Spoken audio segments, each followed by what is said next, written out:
Today we're diving into a topic that's not just close to my heart, professionally, but also personally. We're going to talk about heart disease and the best tests that you can do to understand your cardiovascular risk. And not just speaking as a naturopathic doctor, but I've been through all of these tests myself in my own heart disease journey. I've helped many patients optimize their heart health. I've seen firsthand how these tests can help to uncover hidden heart disease. But at the same time, many people with high cholesterol may be at low risk of heart disease, and they don't have to go down the path of taking medication unnecessarily. But it wasn't until I went through my own journey that I really understood the power of these tests and how they can uncover hidden heart disease. Do you know that heart disease is still the #1 killer around the world, even though it's so preventable? And here's the kicker.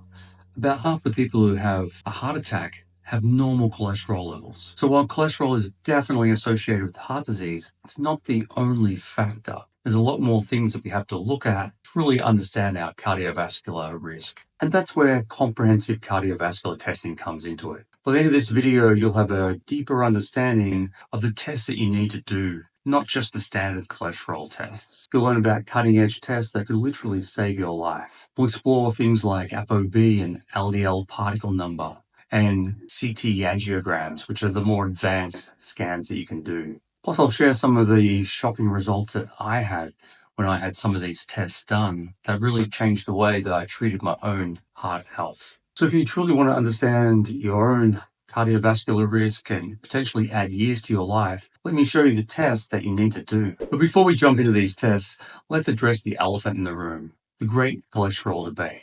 On one side, we have people like Peter Attia and the general medical community saying that high cholesterol, especially high levels of ApoB, are a major problem and a major cause of heart disease. On the other side, we have people like Dr. Ken Berry who argue that high cholesterol is not a concern at all and that statins are unnecessary for anyone and most likely harmful for everybody. We need to do our own testing to work out our own risk. And I've seen clients with an LDL level of over 400, but a coronary calcium score of 0.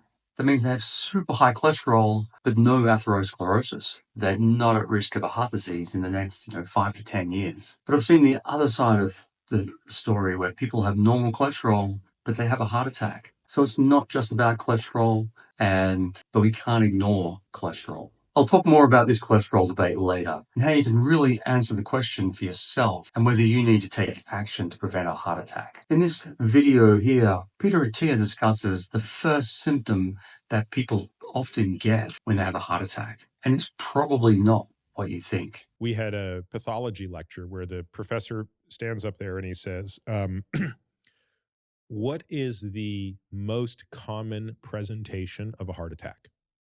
And, us keener first-year med students, hands shoot straight up. Chest pain. No, that's not the most common. Shoulder pain. Arm radiating down the left arm. No. Nausea. Shortness of breath. No. We rattled this off for a few minutes. And he goes, death. The single most common presentation for a myocardial infarction is death.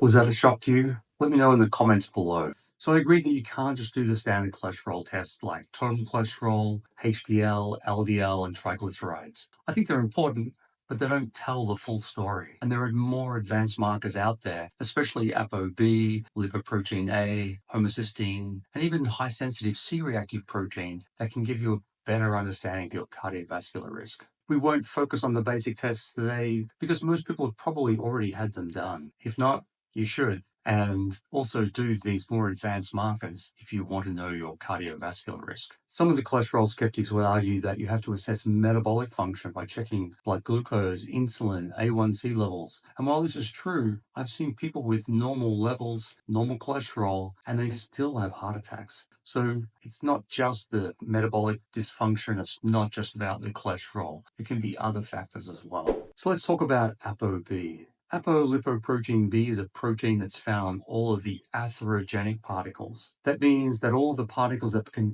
potentially cause atherosclerosis. So this includes the VLDLs, LDLs, and lipoprotein A. And it's a better indicator of heart disease because looking at LDL, not all LDL is bad. Everybody needs some LDL, and the ApoB is a direct marker of the atherogenic part of LDL. And that old argument that, LDL is bad, HDL is good, it's not 100% accurate or it's not accurate at all. Everybody needs some LDL. We just don't want the wrong type or those small, dense particles. And there's been multiple studies showing that the ApoB, if you're going to do just one single test, this is the best predictor of cardiovascular disease compared to any of the other blood tests available. And some people can have a normal LDL but a high ApoB, and these people would not get picked up without doing these more advanced testing. They'd be missed by the standard lipid panels. Now let's quickly touch on some of these other markers that I check for and that are important. You always want to check for something called lipoprotein A or Lp little a. It's a genetic version of or variant of LDL, and it's one of these things you only have to check once. You might check it again, but if it's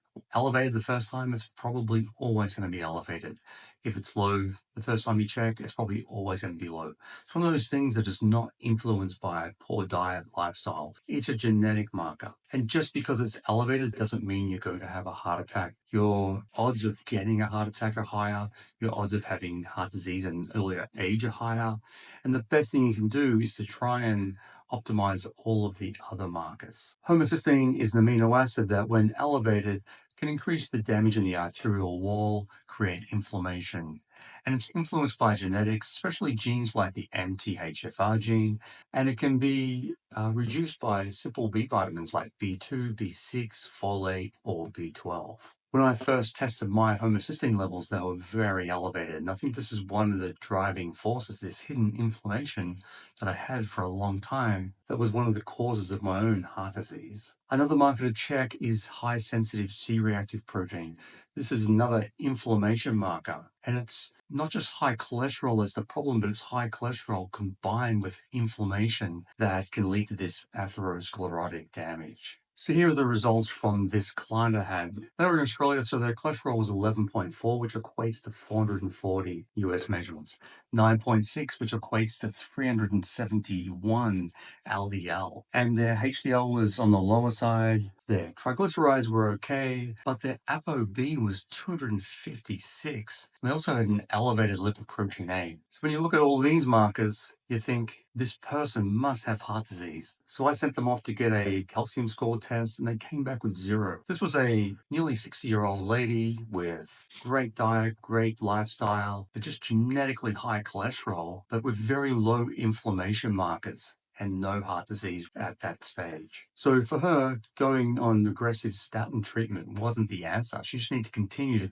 keep doing what she's doing. So this is a good example, like while blood tests are crucial, they don't tell the full story. And that's where these imaging tests can come in. And there's 3 main ones that you can do. There's the coronary arterial calcium score, or CAC score, or just calcium score test. And this measures the calcification in the coronary arteries. It's done with a CT scan, but with no contrast. So the good thing about that is it's less invasive than a CT angiogram, but it can only detect the hardened plaque. So it doesn't detect the soft plaque. So it may miss some of the early stages of heart disease. The next test is a CT angiogram, and this is a similar test to the calcium score. The only difference is there's some contrast dye that's injected, and that way you can see the soft plaque and the hard plaque. And it's often this soft plaque that is the more atherogenic. You're at greater risk if you have higher levels of soft plaque of a heart attack. There is some radiation involved with a CT angiogram, but it's a type of test that you probably only do once or twice in your lifetime. It's not like a yearly test to check your cardiovascular risk. If you get a low reading now, it's probably going to be great for many years to come. And if you get a high reading, we need to treat, and you don't need to keep retesting to tell you got a high reading.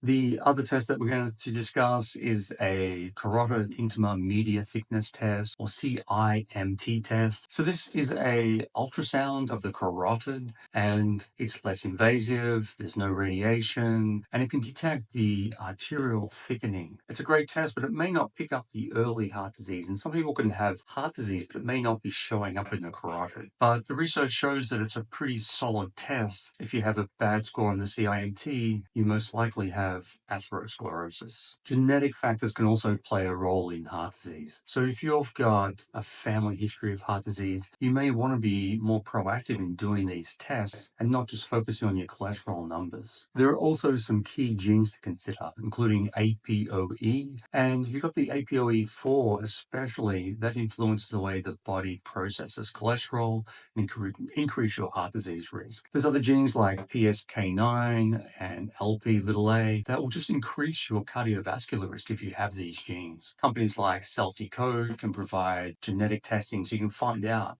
your risk, whether you have these genes or not, can help to, see how proactive you need to be to prevent heart disease. So how do we put all this information together? Well, my approach is to start with the standard cholesterol panel, but also do the HSCRP, the ApoB, lipoprotein A, homocysteine, check your insulin, blood sugar, A1C levels, get a full picture of your metabolic and cardiovascular health. And if everything is coming back looking fantastic and there's not a strong genetic factor involved, you probably don't have to go down the path of doing these more advanced tests. But if you've got high levels of cholesterol, high ApoB, then you may want to do these other tests as well. Or in my case, I had a strong family history of heart disease, so I went and did a CT angiogram. But doing something like a calcium score test or a CT angiogram is really going to help you understand what your cardiovascular risk is. If you're only going to do one test, I would recommend the CT angiogram. That's the best way to detect the hard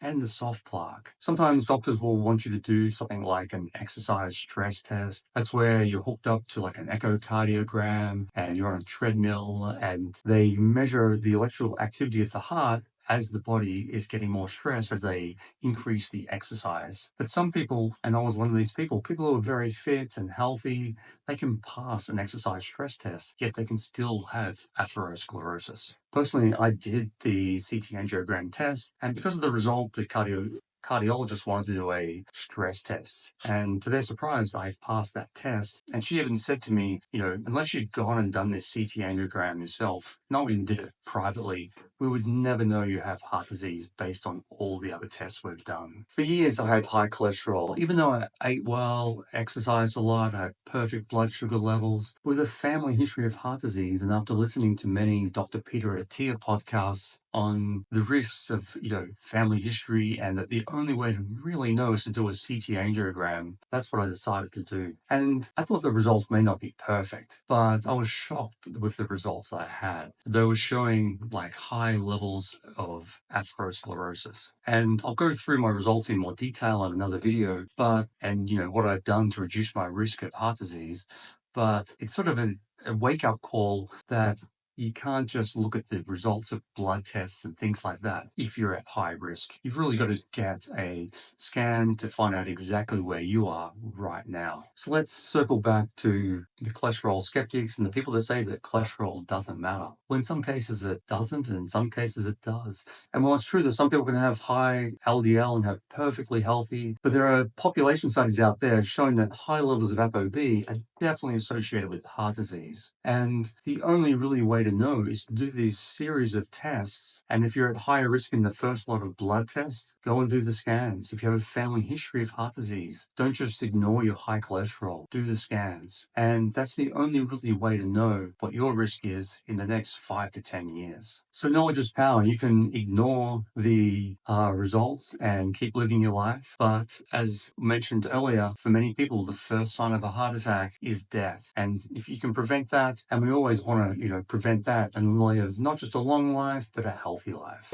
In the next video, we'll talk about what to do once you get your results. Like, not everybody needs statins. There's many different diet, lifestyle, natural supplements you can do. But if someone's at a high risk of heart disease with a very high, calcium score, then statins may be part of the equation. Statins aren't just for lowering your cholesterol, they help to stabilize the plaque and prevent a heart disease. So if you have atherosclerosis, statin medications and some of these other medications out there like the PSK9 inhibitors and ezetimibe can be part of the treatment plan, not just the only treatment plan. Leave a comment below. Let me know what your results were, whether you got positive or negative, whether you're glad you did it, and stay tuned for the next video and I'll talk about my own personal journey with heart disease.